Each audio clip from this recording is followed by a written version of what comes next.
Quatrième porte. La voie de la vie se ferait en un temps record. Carly, l'ami et coéquipier de Corinthe, est choqué de le voir disparaître et dit à Novam: « Je connais Corinthe depuis longtemps, et je ne suis pas étonné de sa décision, car il s'est toujours sacrifié.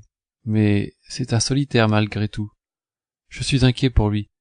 J'ai peur que nous ne le retrouvions jamais, mais pour ma part, je me sens attiré aussi par la porte que j'ai choisie précédemment. J'en avais parlé à Corinthe. Aussi je vous propose de me suivre en groupe pour franchir ce passage étrange. Je suis sûr que nous pouvons arriver à un bon résultat dans l'unité. C'est en cela que je diverge de mon ami. » Jacques intervient. « Je ne vois aucun problème à suivre immédiatement Carly. Nous n'avons aucune raison d'attendre dans le fond de cette caverne mystérieuse.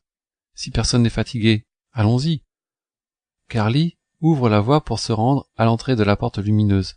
Devant ses compagnons, il effleure d'une main le voile qui se laisse franchir. « Suivez-moi, dit-il. » Il passe et tous lui emboîtent le pas. Sans difficulté, les hommes traversent le voile nacré de lumière. À l'intérieur, ils sont dans un tunnel d'une blancheur excessive. Leurs yeux en sont presque brûlés. Aucun ne manque sauf Corinthe. Comme par instinct, Carly dit: « Venez, je crois savoir où se trouve l'issue. » Étonnés, tous le suivent, pensant que de longues heures de marche les attendent. Mais ils sont surpris lorsqu'au bout de 30 mètres, Carly leur présente une porte identique à celle franchie quelques instants plus tôt. « Par quel tour de passe-passe nous as-tu ramené au point de départ ?» demanda Love Jaman. « Mais nous ne sommes pas au même endroit. Regarde derrière toi, dit Carly. L'équipe se retourne et voit au fond la porte franchie. « Passez cette porte, je vous rejoins. » Invités à sortir, les hommes passent sans difficulté. Après Jacques, Carly sort à son tour. « Nous sommes revenus à notre point de départ, » s'exclame Idriss. « Je ne comprends pas comment, par l'entrée, que nous apercevions à 30 mètres de nous, nous sommes revenus devant cette porte. C'est comme un trompe-l'œil. Je n'arrive pas à comprendre. Cela défie les lois élémentaires de la physique et de la géométrie. L'arrière est devant moi. Je ne sais pas. » Jacques n'est plus à cela près, et il lui dit: « Au point où nous en sommes, il ne faut pas que tu te prennes la tête, mon pauvre. Depuis que nous sommes dans les sous-sols de cette planète, tout est bien étrange. » Novam intervient. « Mais n'oublions pas de remercier Carly qui vient de nous faire passer la porte sans encombre, très rapidement. Carly est aussi un peu comme Corinthe. Ces mots vous le feront comprendre. » Pour aller vers un but, nombreuses sont les voies. Nombreux sont ceux qui, sans but, s'égarent dans l'effroi.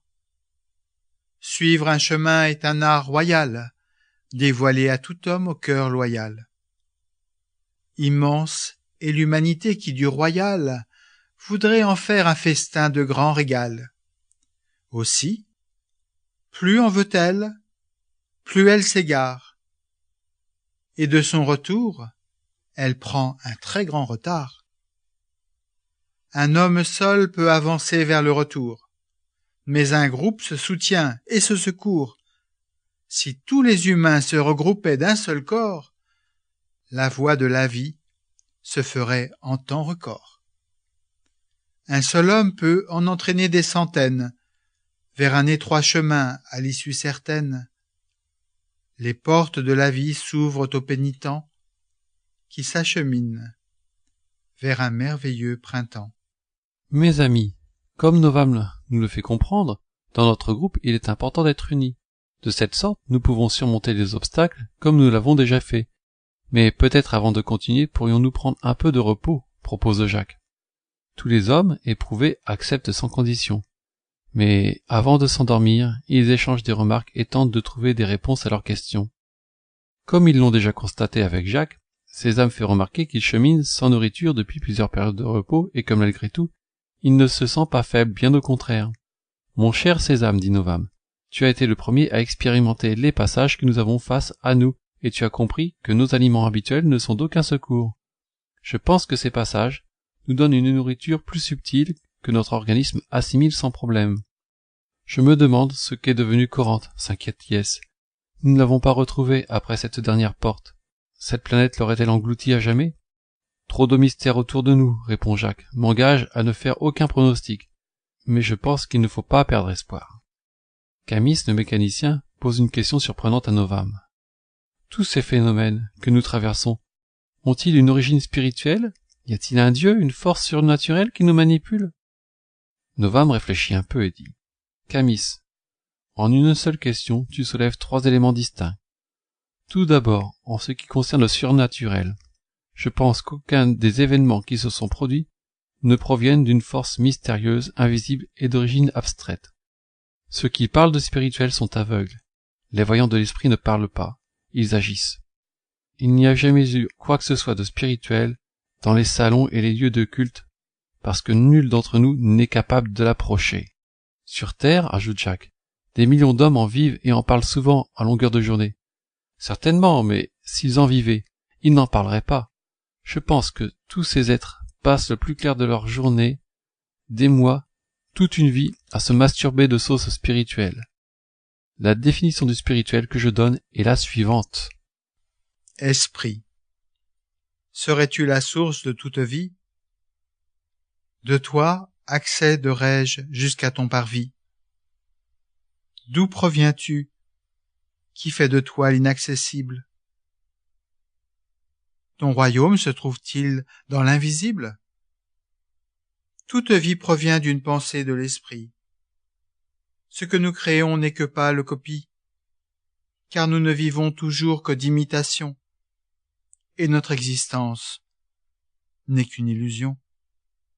Je suis un homme indigne de ton salut, unique.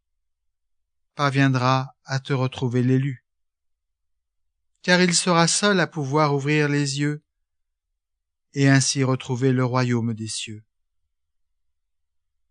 L'univers n'est qu'illusion du monde réel qui déguise sa face au monde mortel. L'esprit est conscience de l'existence. Qui le possède est dans l'omniprésence. Pour un Dieu, je ne dirais qu'une chose. La connaissance de l'homme est déjà une lourde tâche. Pas la peine de s'encombrer de choses inutiles. Tous sont fatigués, et après cette discussion, tous les hommes trouvent le sommeil.